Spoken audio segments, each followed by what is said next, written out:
ஆராய்ச்சி செய்து வரக்கூடிய எவன் அடங்காவில்லை என்றால் வார்த்தையை கேட்டால் அப்துல் காதர் என்றால்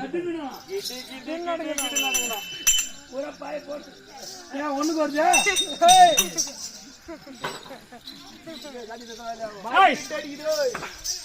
அப்படி நாங்கள் வருகின்ற போது நடக்குது எப்படின்னா அரை இடிக்கும் போட்டாங்க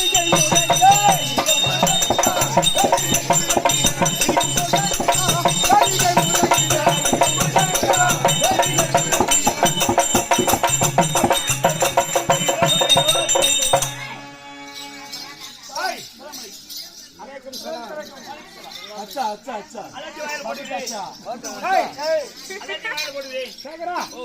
அப்படி ஈடி கொம்பு கையில என்ன தட்டி வச்சிருப்பேன் தெரியுமா? என்ன தெரியுங்க? இது ஒண்ணு மட்டும் தான் தெரியும். இத கைக்கு தனியா வரும். ஆளைய போலலாம். ஐயோ ஏய் நம்ம போய் வாயா